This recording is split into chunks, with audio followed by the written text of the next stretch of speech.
Assalamualaikum warahmatullahi wabarakatuh.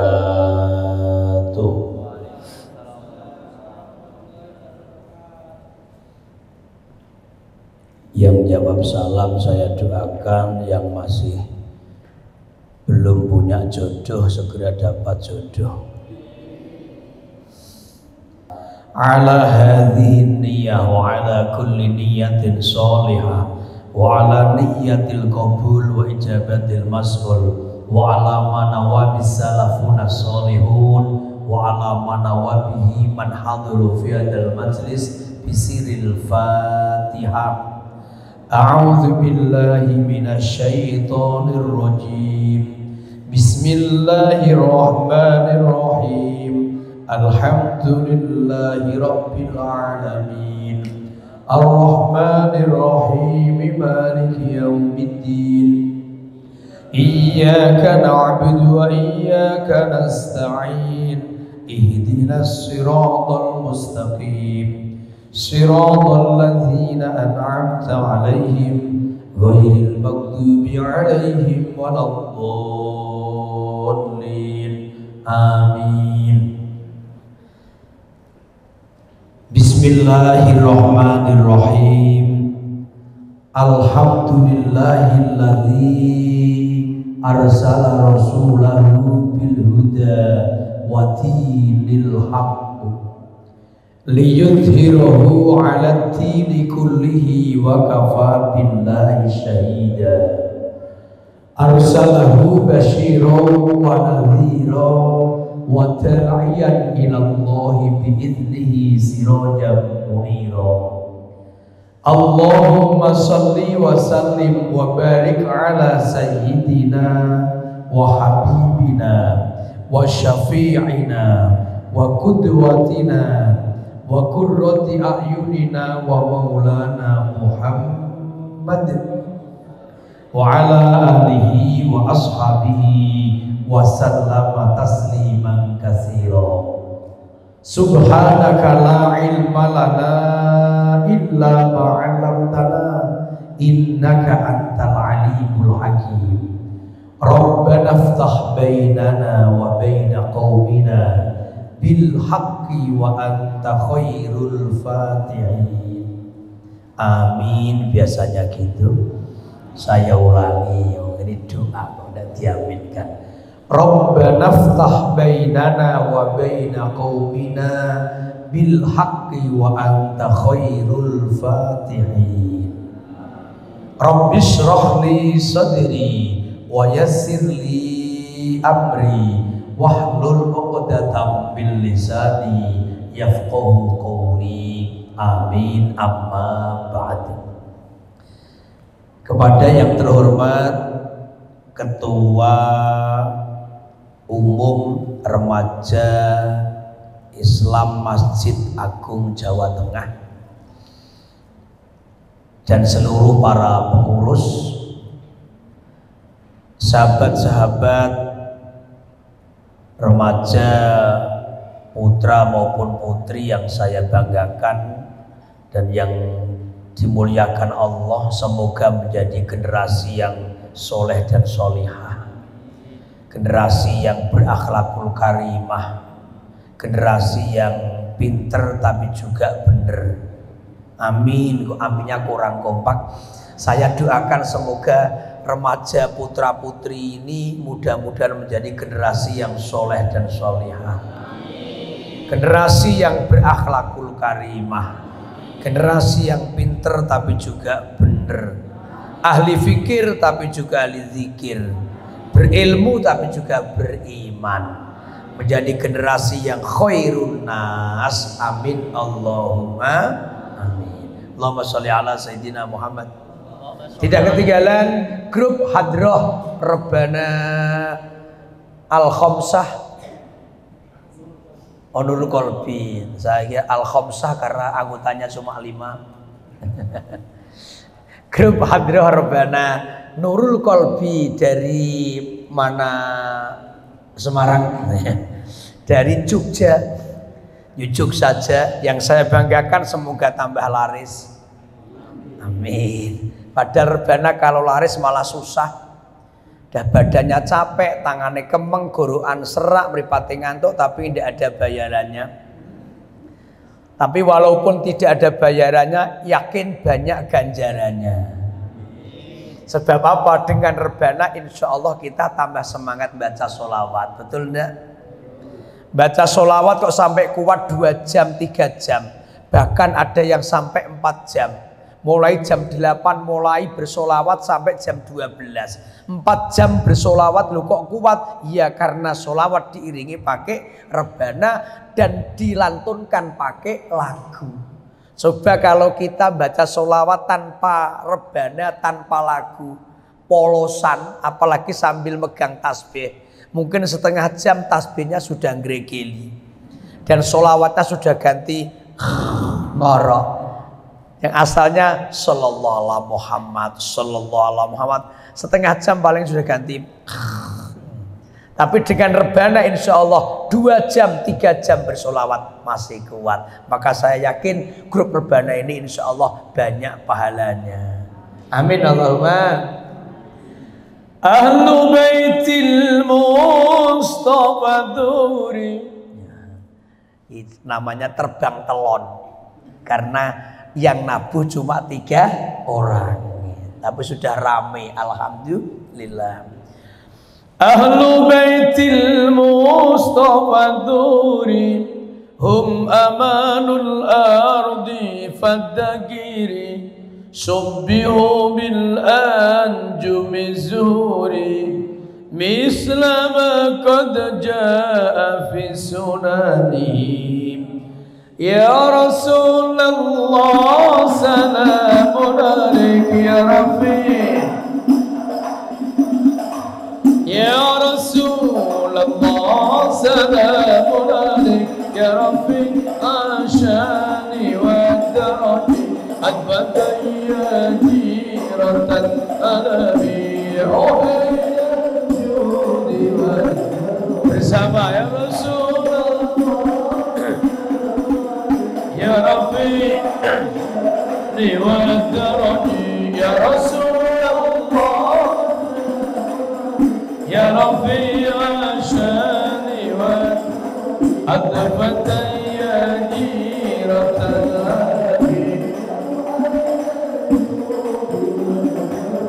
Rabbi fanfa'na bi barakatihim wa dinal husna bi hurmatihim. Rabbi farfa'na bi barakatihim wa dinal husna bi hurmatihim wa amitna fi tariqatihim wa mu'afati min al-fitani. Ya Rasulullah, ayo karim bersolawat liwadarati ya Rasulullah. Ya Rabbi ashani wa darani admatan ya jiratan ya muhailal judi wal karami. Allahumma salli ala Sayyidina Muhammad. Hadirin hadirat rahimakumullah, puji dan syukur senantiasa kita panjatkan kehadirat Allah Subhanahu wa taala dengan ucapan alhamdulillahi rabbil alamin.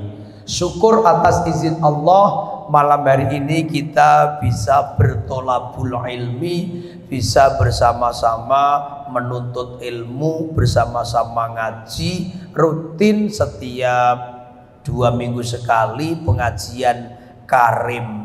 Karim itu singkatannya kajian remaja Islam mingguan.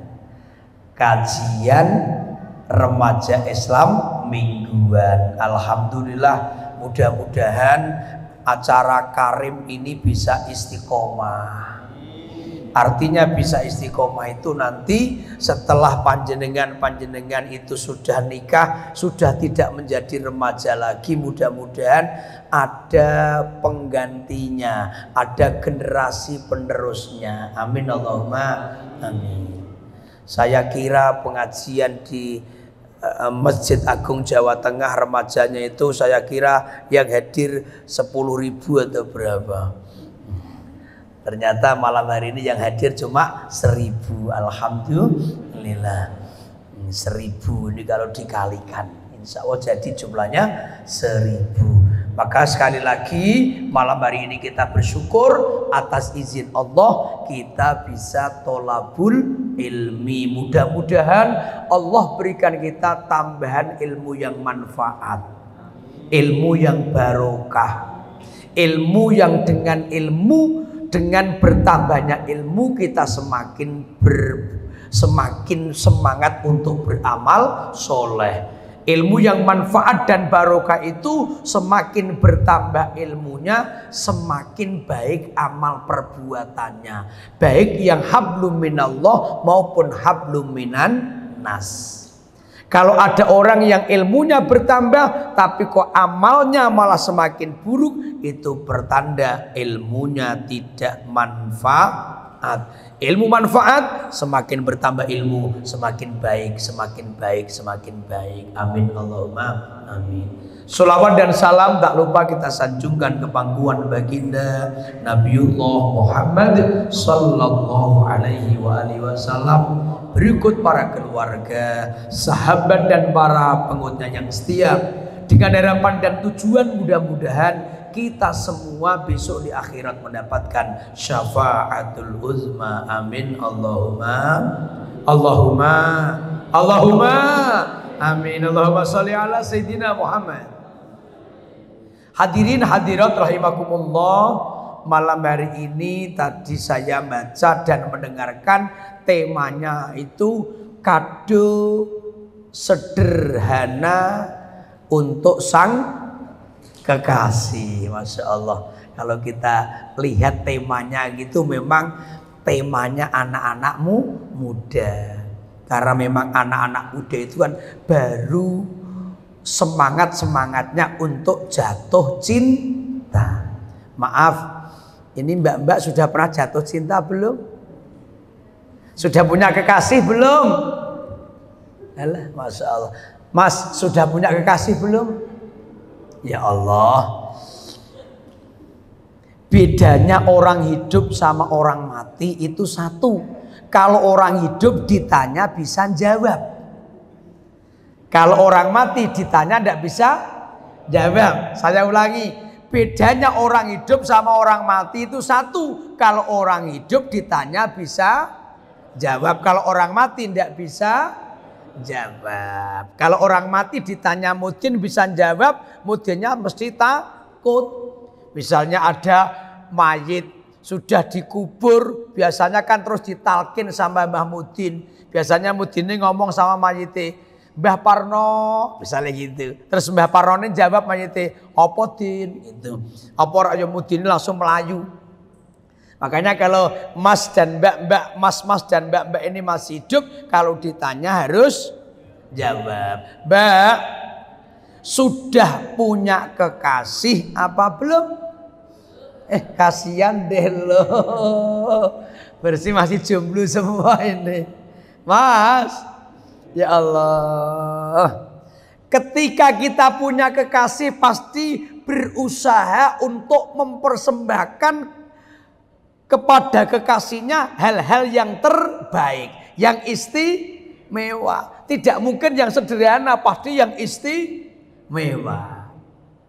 Apalagi ada momen-momen yang sangat penting, yaitu momen ulang tahun kekasih. Ya Allah, biasanya pasti dikado dengan kado yang istimewa. Halo? Padahal kalau kekasih cuma pacar, alah ya Allah.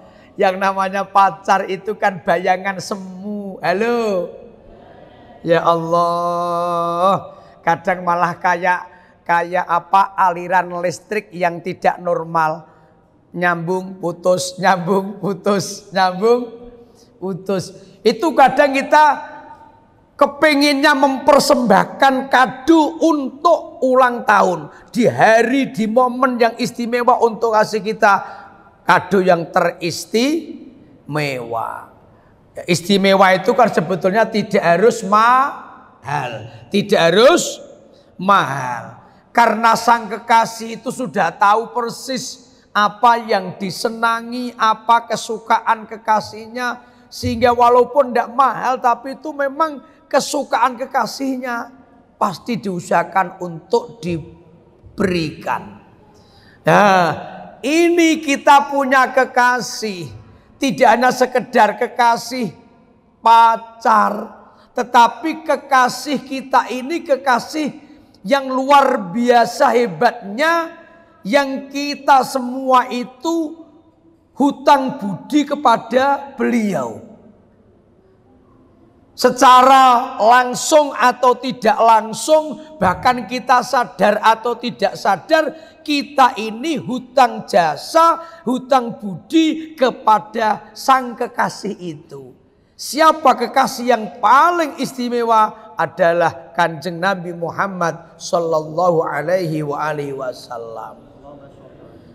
Beliau punya peran yang luar biasa.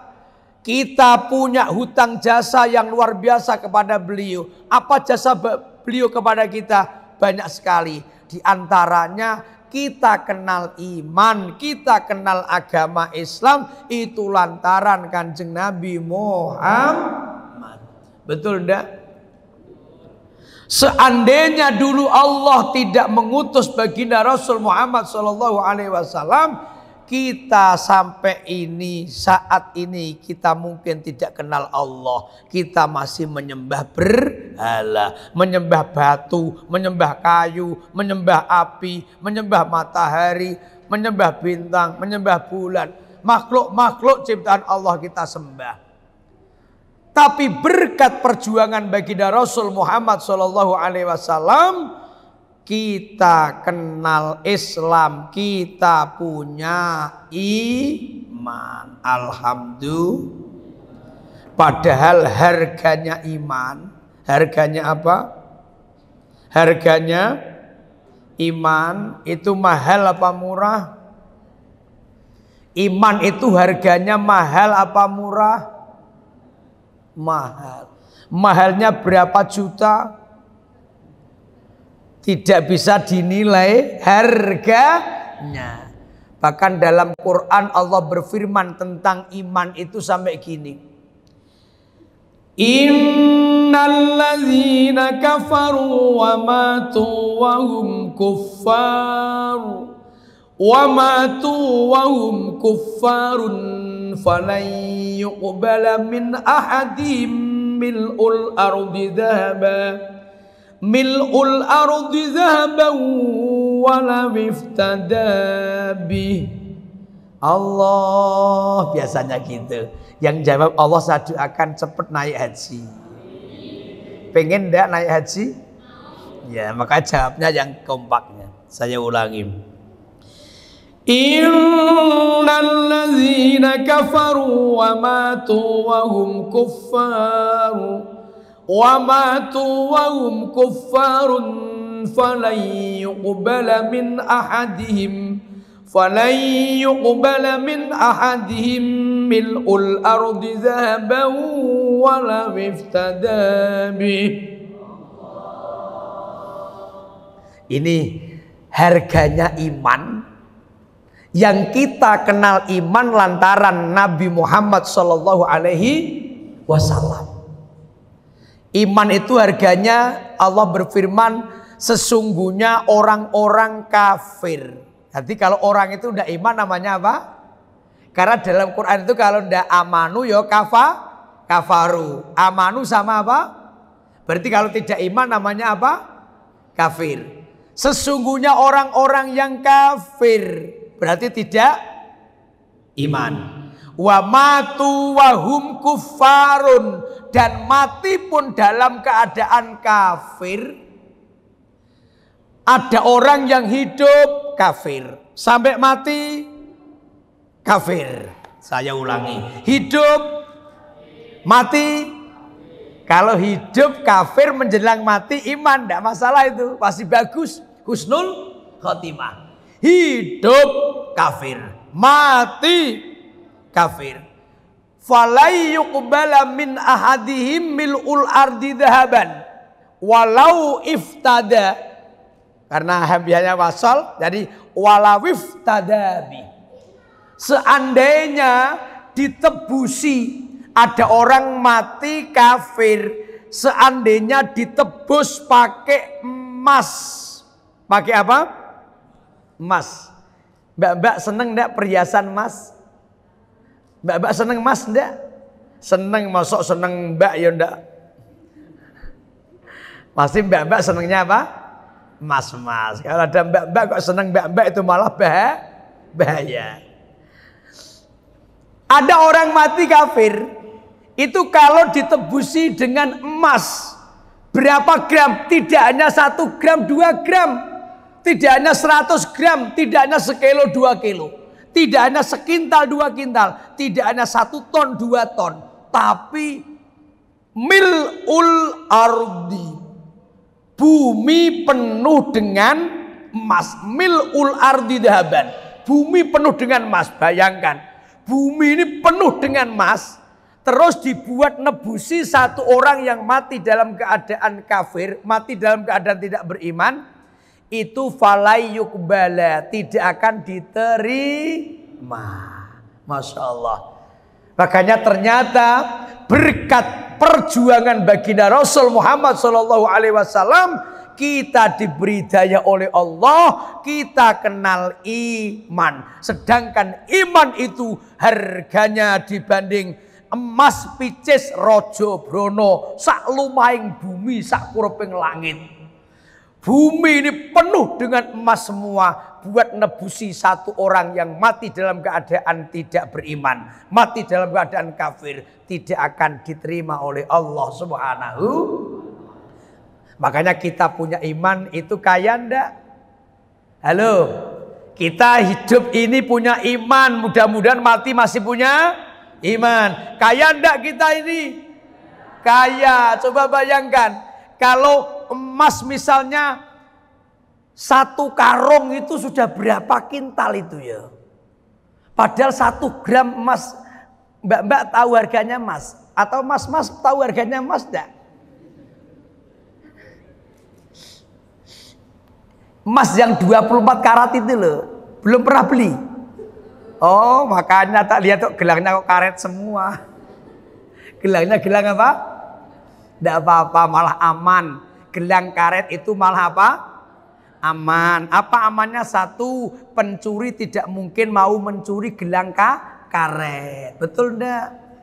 Dan manfaatnya gelang karet itu subhanallah. Rambutnya mbak-mbak ini kok dual dawul bisa dikuncir pakai gelang emas, apa gelang karet. Kalau gelang emas kan tidak bisa buat nguncir. Beli lombok kok taline pedot iso nggo naleni. Lumayan, makanya manfaatnya gelang emas sama gelang karet malah justru lebih banyak gelang karet. Iya, padune gelangnya karet. Alhamdulillah. Emas itu 1 gram itu sekarang ada yang sampai 700.000. Ya bayangkanlah kalau 700.000 kali, tidak bisa bayangkan, kalkulatornya rusak mesti kalau begitu. Makanya kita punya iman ini subhanallah. Ya, kita punya iman ini lantaran baginda Nabi Muhammad SAW. Manusia yang punya jasa luar biasanya kepada kita, mengenalkan iman kepada kita. Ya Allah, kalau kita di hari ulang tahunnya beliau, kita tidak mengkado, kita tidak ngasih hadiah, kira-kira kita ini orang-orang yang pelit apa pelit? Halo, orang-orang yang tidak mau berterima kasih, orang-orang yang tidak bisa berterima kasih. Padahal kalau orang itu tidak bisa berterima kasih kepada manusia, kata Rasulullah, malam yashkurin nas lam yashkurillah. Barang siapa yang tidak syukur kepada manusia, maka orang itu juga tidak akan syukur kepada Allah Subhanahu wa ta'ala. Maka paling sederhana kado yang kita berikan kepada sang kekasih kita yang mengenalkan iman sehingga kita selamat dunia akhirat, sehingga kita mulia dunia akhirat, wasilah kekasih kita sang Nabi Muhammad SAW. Minimal di hari ulang tahunnya, ayo kita semangat untuk membaca sejarahnya Nabi Muhammad SAW sebagai bentuk rasa gembira kita, rasa gembira kita atas hari kelahiran, atas bulan kelahiran baginda Nabi Muhammad SAW. Karena bulan Rabiul Awal ini adalah bulan ulang tahunnya Kanjeng Nabi. Kira-kira sekarang ulang tahun yang keberapa ya? Kalau lahirnya Nabi Muhammad itu bulannya bulan April, Maseinya tahun 571. 571, sekarang 2024. Mungkin sekarang ini ulang tahun yang ke 1000 berapa? Ayo matematikanya, ayo anak-anak muda mosok telat mikir. Berapa Mas? 2024 dijupuk 571.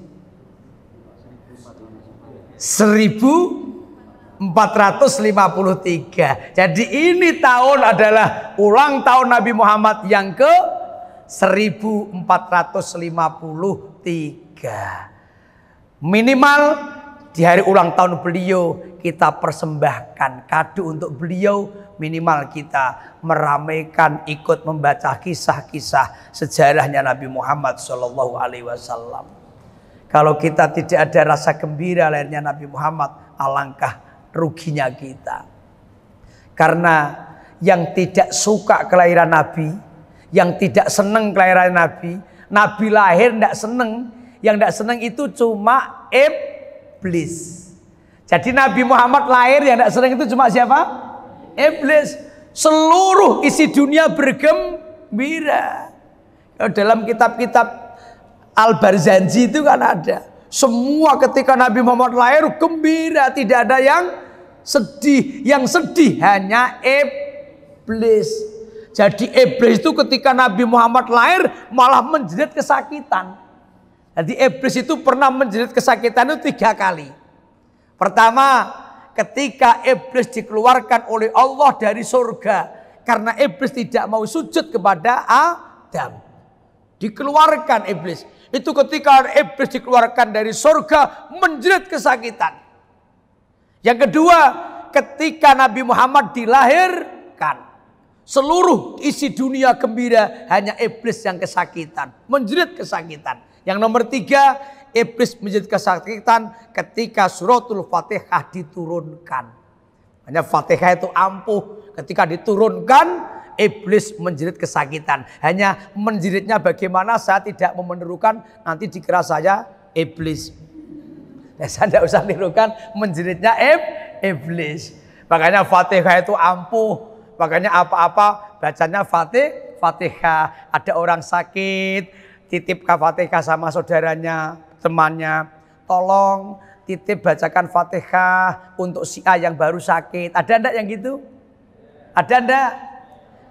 Ini anak saya baru ujian, tolong bacakan Fatihah agar diberikan kelancaran. Ada enggak yang gitu?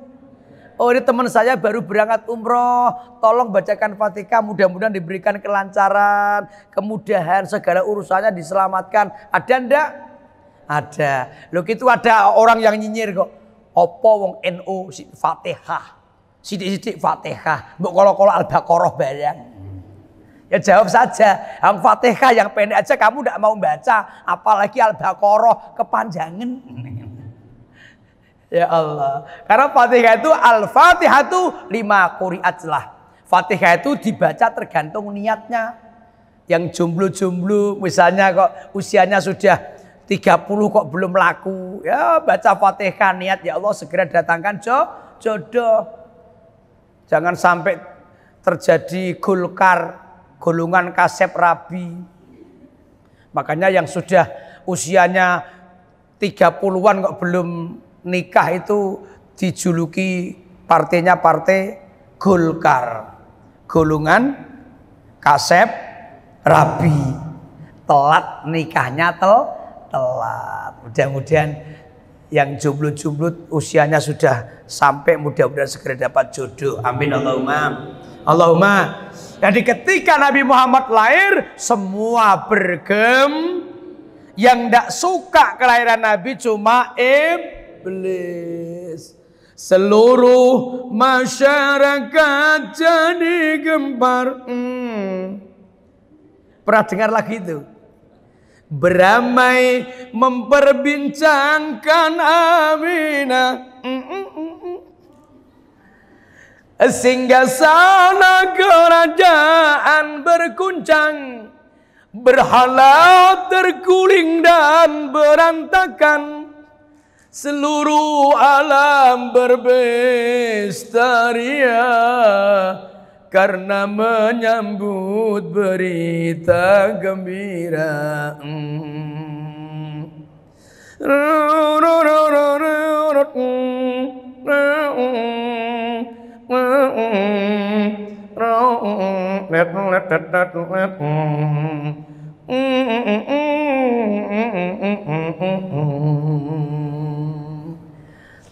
Bangsa jin hewan ikut bergembira. Ayo toh ikut. Gitu loh ya Allah. Coba ini apa musiknya? Saya vokalnya ini musiknya. Bangsa jin hewan ikut bergembira atas munculnya Rasul yang kan tiba.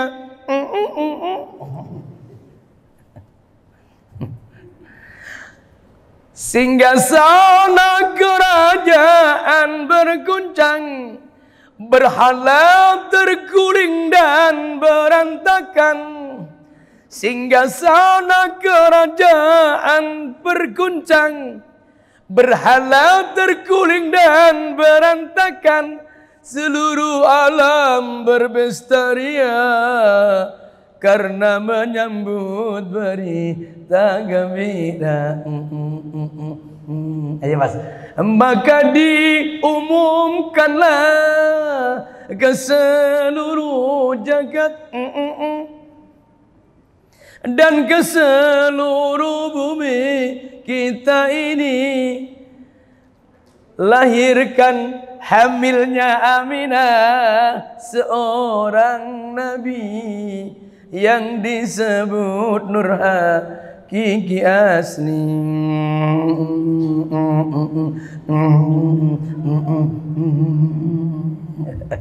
Allahumma shalli ala Sayyidina Muhammad wa salli ala Sayyidina Muhammad. Zahara dinul muayyad bizuhurin Nabi Ahmad. Zahara dinul muayyad bizuhurin Nabi Ahmad. Ya hadana Nabi Muhammad, zalikal fadlu min Allah.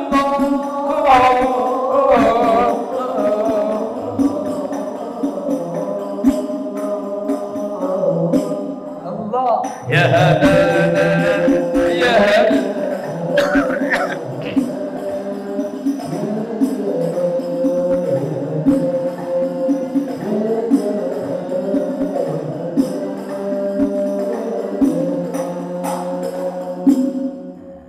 ini kalau model Bib Syekh lagunya Zuharuddinul Muayyad itu ya Hanana. Tapi kalau dulu yang model Audul Maram ada Zuharuddin.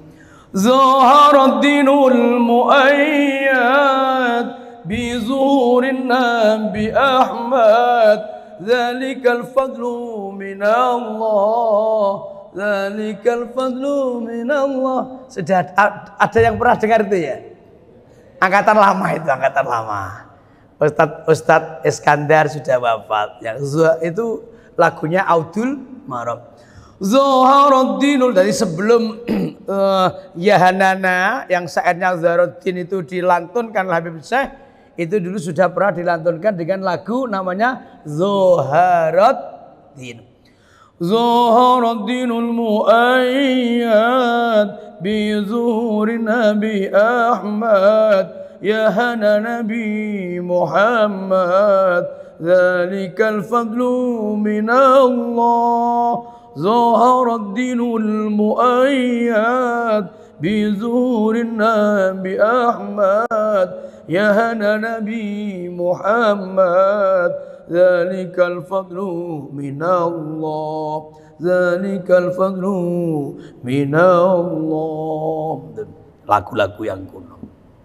Zuharuddin bi zuhurin Nabi Ahmad.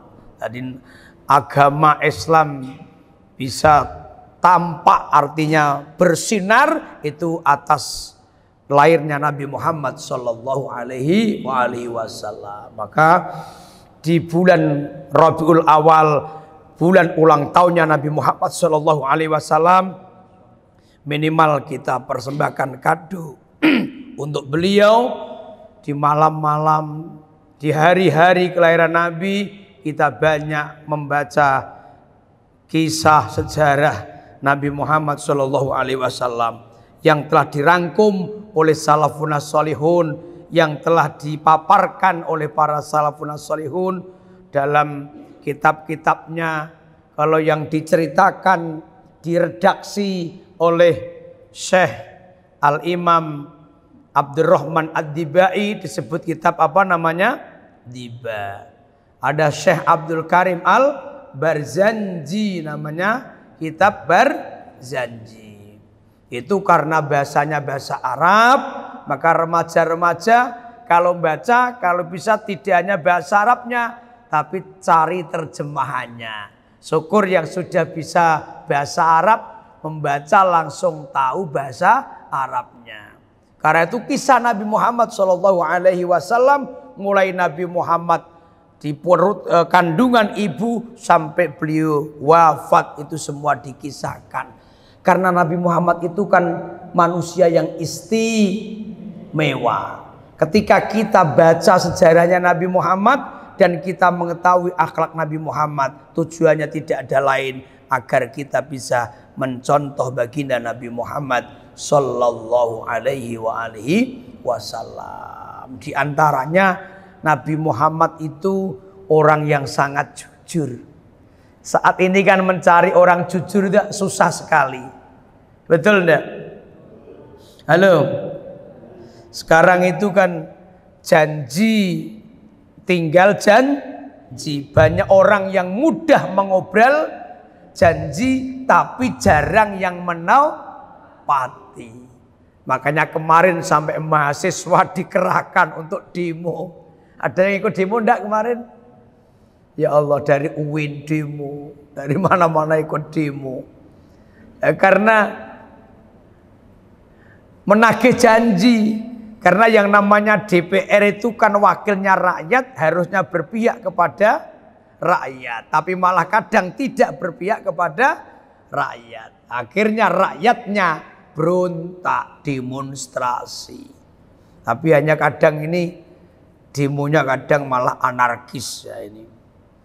Mudah-mudahan demo-demo mahasiswa itu betul-betul didengar oleh wakil-wakil rakyat. Amin Allahumma. Jujurnya Nabi Muhammad ini, anak-anak semua, anak-anak, sahabat-sahabat, Nabi Muhammad jujurnya luar biasa. Walaupun dalam keadaan berguru, Nabi Muhammad itu tidak bohong.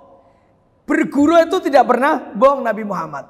Suatu hari ada nenek-nenek tua gitu. Kalau nenek rata-rata ada ndak nenek yang muda? Namanya Nelly, nenek lincah. Ada nenek-nenek yang sudah tua renta, Mas. Giginya sudah tinggal dua. Dua itu satu atas satu bawah. Mogleh magli. Itu ngomong sama Nabi Muhammad. Karena yang namanya orang tua itu kan pengennya kan surga gitu ya. Tanya, ya Rasul, saya mau tanya. Silahkan Nek, mau tanya apa? Besok saya itu bisa masuk surga apa tidak? Orang tua itu tanahnya swarga neraka gitu. Kalau kita kan pertanyaannya masih macam-macam. Kalau orang tua-tua itu pokoknya surga neraka.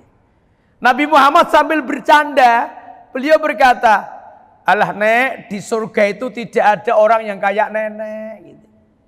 Ini nenek yang tua renta itu memahami perkataan Nabi Muhammad, dikira nenek itu tidak bisa masuk surga. Akhirnya nangis nenek itu. Ya Rasul, bagaimana besok kalau saya tidak bisa masuk surga karena bisa ketemu Rasul. Padahal di dunia ini saya sangat cinta kepadamu ya Rasul. Nangis. Ketika nenek itu nangis, Rasul tersenyum. Nek, ngapa nenek nangis?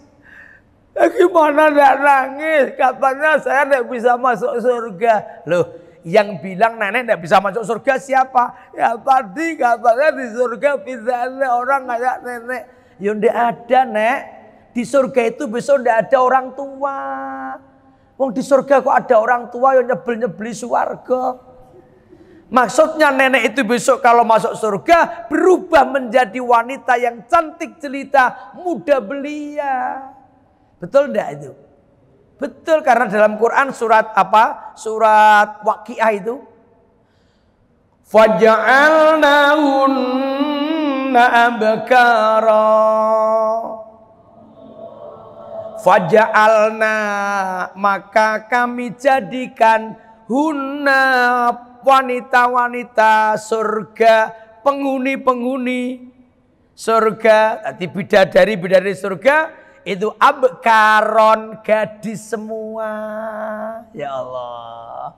Jadi tidak ada yang tua. Usianya sama besok. Kira-kira usianya 25 tahun. 25 tahun itu kan masih nyeneng-nyeneng gitu. Ya, insyaallah 25 tahun. Yang laki-laki 25 tahun, yang perempuan 25. Terus tidak bisa tua. Jadi selamanya abadan abadi, usianya segitu terus. Artinya apa namanya itu, postur tubuhnya, kenceng kulitnya, suaranya, giginya, yes, kayak anak muda terus, tidak bisa tua. Ini di surga. Rasul sampaikan, besok kalau nenek masuk surga itu menjadi wanita yang cantik jelita, muda belia. Betul kata Rasulullah. Walaupun bercanda, Rasul tidak berbohong. Makanya, ayo mas-mas, mbak-mbak, mulai dari sekarang. Karena saya yakin mas-mas dan mbak-mbak ini nanti adalah calon-calon pemimpin negara, calon-calon pemimpin dunia. Amin Allahumma. Allahumma. Subhanul yaum rijalul ghad. Pemuda sekarang adalah pemimpin masa depan. Kalau sekarang anak-anak sudah mulai menanamkan rasa kejujuran, sifat kejujuran pada diri kita, insya Allah nanti Indonesia ke depan akan menjadi Indonesia yang lebih baik. Karena pemimpin-pemimpin bangsa ke depan insya Allah pemimpin-pemimpin yang jujur. Amin Allahumma. Makanya usahakan untuk jujur. Tapi maaf nanti mas-mas, kalau sudah punya istri ya jangan jujur banget-banget. Halo Pak Umar. Pak Umar kan sudah punya istri Pak Umar nggih? Ya kalau sudah punya istri tahu. Karena kalau istri itu suaminya jujur banget kadang malah marah. Ya, istrinya sudah dandan cantik-cantik tapi kekandelan medhae kan medeni. Tapi itu kalau dibilangi yang marah kok. Papa gimana, mama kayak gini. Ini kalau astagfirullah medeni wedhuake kaya badut. Wah langsung ngamuk mesti. Ya harus jangan dasar jujur. Wah mama istimewa, istimewa mama. Cantik pokoknya ya Allah. Orang kata atine astagfirullah. Ayu apa? Tadi nanti kalau sudah punya istri Mas Yasim, ya kalau jujur, kalau tidak jujur. Kalau jujur terus sama istri, pasti istri banyak marahnya. Gitu. Soalnya yang namanya istri itu kan, maaf kan, egonya agak tinggi. Gitu. Sudah merasa di rumah pekerjaannya banyak, kadang masih membantu mencari nafkah, mosok masih dipaidu kan gitu. Makanya nanti kalau masakannya misalnya, gimana papa masakannya mama? Istimewa. Resto Semarang belum ada yang sama seperti masakannya mama. Ya tidak ada, orang enak belas kok. Resto kan enak, itu tidak enak. Gitu. Jadi kalau makan ya gitu, mas-mas itu, pokoknya enak orang enak dimamu tenanan gitu. Wah, lu mesti gimana papa? Cocok. Subhanallah, istimewa. Jangan wis masak kesel-kesel. Astagfirullah, masakan orang ngalor, orang ngidul. Ini makanya nanti Mbak perlu punya ilmunya. Jadi kalau suami ini mbak-mbak kok jujur terus, mesti mbak-mbak nanti ngamuk terus. Tapi kalau kok menyanjung terus, itu pasti juga sering bohong. Masuk menyanjung terus, mama istimewa, subhanallah istimewa, mama mesti bohong. Astagfirullahal. Yuk jujur, oke. Nah, jadi di bulan kelahiran Nabi Muhammad SAW minimal kita yuk perbanyak baca sejarah Nabi Muhammad SAW, perbanyak baca sholawat. Di antaranya adalah agar kita memahami karakter akhlakul karimah yang dimiliki baginda Nabi Muhammad SAW. Jujurnya luar biasa. Pernah suatu hari ada orang Bedui, orang apa? Orang Badui, orang desa pelosok yang tidak tahu kota sama sekali. Mau jual barang kepada Nabi Muhammad karena dulu kan belum ada teknologi seperti sekarang, belum ada media sosial. Jadi harga barang itu tidak paham dia. Bawa barang dagangan dari desa dijual ke kota, ditawarkan kepada Nabi Muhammad. Sebetulnya itu harga umum, misalnya sekarang 1 juta, tapi hanya ditawarkan 500.000. Ini kalau orang ya tidak jujur pasti wong goblok pakanane wong pinter.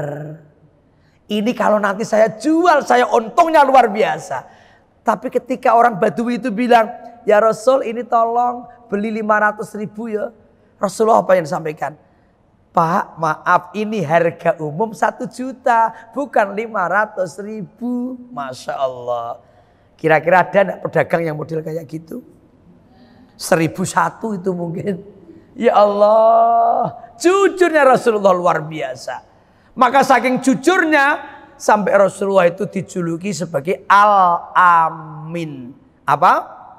Dapat dipercaya. Bahkan orang-orang kafir itu yakin kalau Nabi Muhammad itu jujur. Makanya orang-orang kafir banyak juga yang rindu kepada Nabi Muhammad. Hanya karena gengsinya mereka memusuhi Nabi Muhammad SAW. Makanya ayo satu aja dulu. Jadikan remaja-remaja ini punya karakter yang jujur kepada siapapun saja. Karena kejujuran itu ternyata tidak hanya beruntung untuk orang lain, tapi justru kejujuran adalah keberuntungannya kembali kepada diri sendiri. Karena ketika kita jujur, maka orang lain akan timbul kepercayaan kepada kita. Makanya banyak orang yang sukses itu diawali dengan kejujuran. Kalau kita bohong berdusta, itu tidak hanya merugikan orang lain, tapi justru kebohongan itu akan berdampak merugikan kepada diri kita masing-masing.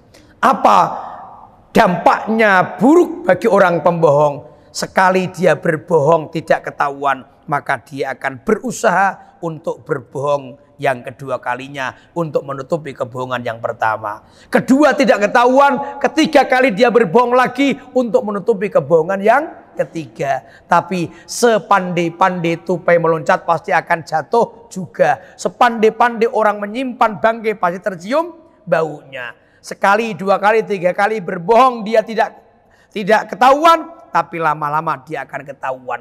Kalau dia sudah ketahuan pembohong, maka dampaknya yang paling fatal adalah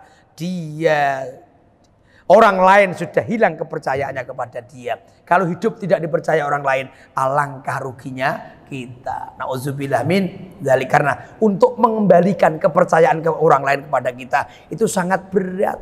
Makanya saya sering memberikan pembinaan mental di LP, termasuk di LP kelas 1 Kedong Pani itu. Subhanallah, ternyata yang paling berat orang napi-napi itu kalau pulang nanti itu kepingin tobat nasuhan, itu beratnya bukan kepada Allah, tapi beratnya mengembalikan kepercayaan masyarakat kepada dia. Wong wis apik-apik bar ko penjara adzan ning masjid ya dicurigai wong kok. Bar ko penjara kan, di penjara itu kan sudah pernah masuk penjara belum ini? Belum pernah? Oh, belum tahu keadaan penjara ya. Jadi di penjara itu kayak pesantren juga. Jadi ada pembinaan mental, ada pengajian Quran, pengajian kitab, macam-macam.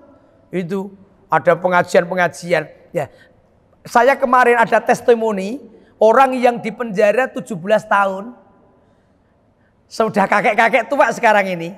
Ya, dia malah ini sebentar lagi mungkin mau sudah dapat remisi, mau karena berkarakter yang baik, berkelakuan baik, dia dapat remisi banyak. Subhanallah. Dia itu bersyukur malah. Jadi ketika saya ngisi di situ ada testimoni dari penghuni-penghuni lapas itu, di antaranya dia itu sambutan, saya bersyukur kepada Allah. Seandainya saya tidak masuk lapas, mungkin saya belum bisa baca Quran.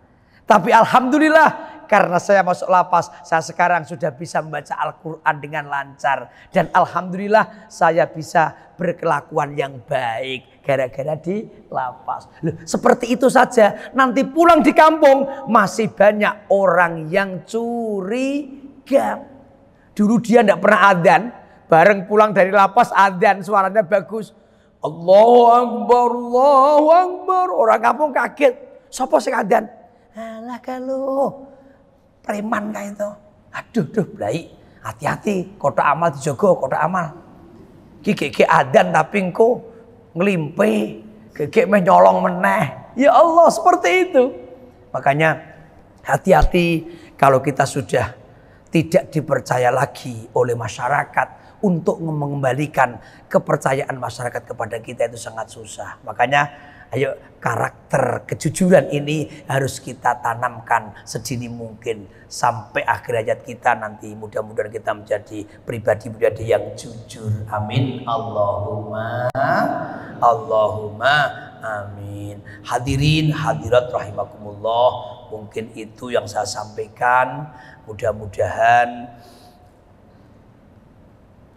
yang saya sampaikan walaupun sedikit tapi ada manfaatnya untuk kita semua. Amin Allahumma amin. Jadi kado yang paling sederhana yang kita persembahkan untuk kekasih kita baginda Nabi Muhammad SAW di bulan dan hari ulang tahunnya, ayo bersama-sama kita perbanyak baca sholawat dan kita perbanyak membaca sejarah riwayat hidupnya Nabi Muhammad SAW yang telah dirangkum dalam kitab Al-Barzanji, kitab Diba atau kitab-kitab yang lain. Kalau bisa remaja-remaja jangan hanya membaca Arabnya saja, tapi ayo baca, pelajari kisah-kisahnya Nabi Muhammad SAW agar bisa menjadi inspirasi kita dalam menata kehidupan dunia, lebih-lebih besok menuju kebahagiaan di akhiratnya Allah Subhanahu wa taala. Amin Allahumma amin. Al-Fatihah.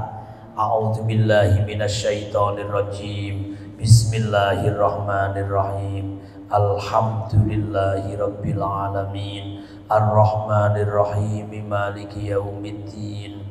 Iyyaka na'budu wa iyyaka nasta'in. Ihdinas siratal mustaqim. Siratal ladzina an'amta 'alaihim ghairil maghdubi 'alaihim waladdallin. Amin. Iya. Yang pertama, kalau kita belajar tanpa guru, hanya membaca di media sosial, ini malah justru membahayakan. Boleh kita membaca medsos untuk tambahan pengalaman, tapi harus ada guru yang baku yang bisa kita pertanggungjawabkan. Karena keabsahan ilmu itu ada yang menanggung jawab. Jadi misalnya saya punya pemahaman satu ilmu, itu besok setelah ilmu yang saya pahami ini saya sampaikan kepada murid saya, itu besok di akhirat ada pertanggungjawaban. Murid saya ditanya oleh malaikat, kamu kok mengamalkan ini, siapa gurumu? Bertanya malaikat, dijawab oleh anak, guruku adalah Abdurrahim. Ditanya, kamu dari mana? Terus sampai baginda Rasul Muhammad Sallallahu Alaihi Wasallam. Apalagi kalau bacaan Al-Quran, apalagi kalau bacaan Al-Quran itu harus musyafahah.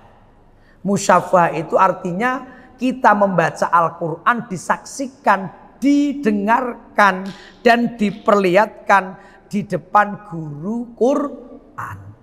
Nah, tidak boleh apalagi belajar Quran hanya pakai media sosial, pakai YouTube misalnya. Tidak boleh. Itu tidak bisa dipertanggungjawabkan. Barang siapa yang tidak punya guru, maka gurunya adalah syaitan.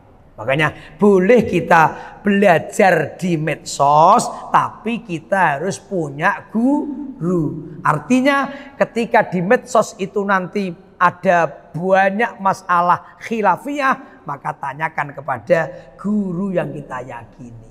Karena kalau kita hanya belajar di medsos, itu kan yang yang masukkan di medsos itu, yang nge-share di medsos itu kan dari berbagai kalangan, pro dan kontra pasti, bener enggak? Di medsos itu banyak pro dan kontra. Makanya kalau orang ngajinya di medsos bingung malah itu. Loh, saya kemarin baca ini katanya ini, loh kok baca ini kok katanya ini, saya bingung. Makanya kita harus punya guru. Kalau enggak punya guru bahaya. Ya caranya gimana ya? Minimal ya mondok. Atau ikut kajian-kajian, ikut pengajian. Lebih-lebih kalau ada pengajian yang rutinan pakai kitab itu malah justru lebih baik lagi karena ada pertanggungjawaban. Yang kedua, kita ngaku guru kepada orang lain. Tidak apa-apa kalau kita pernah ngaji loh ya. Tidak harus biat. Kalau biat kan khusus ada, misalnya Torekoh itu perlu biat. Kalau misalnya kita ikut pengajian, terus kita punya penceramah atau narasumber kita terus memberikan ijazah kepada kita misalnya. Sudah qabil tuh, saya terima. Nanti guru kita sudah menjadi guru. Jadi guru itu kata Sayyidina Ali kan, ana abduman allamani harfan wahidan. Saya siap menjadi hambanya orang yang mengajarkan ilmu kepadaku walaupun hanya satu huruf. Satu huruf kita diajari oleh orang itu adalah guru kita. Guru kita. Jadi kita, oh itu guru saya. Monggo kalau memang kita pernah ngaji walaupun hanya talaki seperti ini. Hanya pernah bertatap muka mendengarkan pengajiannya. Tapi guru kita yang bagus ya guru-guru yang di kampung-kampung kita ngajari AA, Baba, ya. Kadang kita ini kan kalau sama kiai-kiai yang hanya kenal setahun sekali, kadang seumur hidup hanya kenal sekali, itu kan hormatnya kepada guru itu kan, kepada kiai itu luar biasa. Sampai cium tangan bolak-balik. Ya sedangkan sama guru TPQ yang ngajari AA, Baba itu malah kadang kita meremehkan. Padahal yang mengenalkan huruf-huruf hijaiyah, bahkan mengenalkan niatnya wudhu, niatnya sholat, niatnya puasa, batalnya wudhu, batalnya sholat. Itu kan guru-guru ada di kampung-kampung kita itu. Bener enggak? Guru TPQ itu jasanya luar biasa. Makanya mbak-mbak yang jadi guru TPQ, ya Allah jangan merasa rendah hati. Itu menjadi orang yang sangat istimewa. Pekerjaan yang sangat mulia. Pekerjaan yang sangat mulia itu. Walaupun tidak ada bayarannya. Makanya tekuni. Makanya saya sampaikan kepada guru-guru saya TPQ, kalau kamu mengajarkan Al-Quran, mengajarkan kalamullah, berarti kamu menjadi pegawainya Allah. Kalau menjadi pegawainya Allah, nanti yang bayar Allah.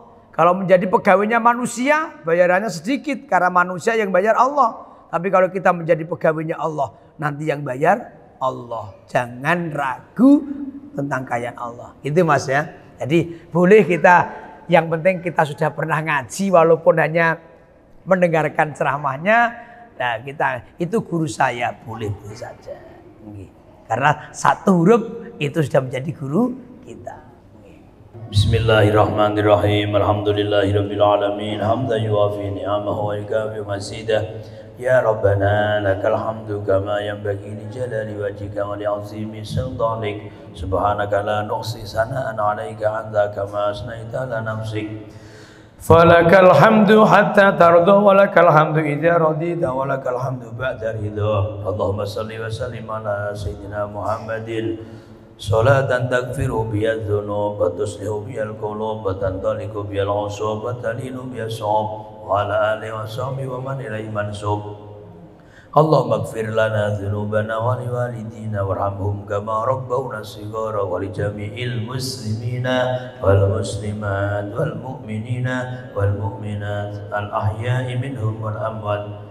Allahumma nawwir qulubana binur hidayatika kama nawwartal ardu binuri syamsika abadan abadiyu birahmatika ya arhamar rahimin. Allahumma aftah alaina futuhal arifina bihikmatik wanshur alaina rahmatak wa dzakirna ma nasina wa yanfa'una ma alimna ya dzal jalali wal ikram innaka ala kulli syai'in qadir. Rabbana atina fid dunya hasanah wa fil akhirati hasanatan wa qina adzabannar. Wa sallallahu ala sayyidina Muhammadin wa ala alihi wasallam walhamdulillahi rabbil alamin. Hadirin hadirat rahimakumullah, demikian mudah-mudahan manfaatnya, kurang lebihnya mohon maaf. Wallahul muwaffiq ila aqwamit thoriq. Wassalamualaikum warahmatullahi wabarakatuh.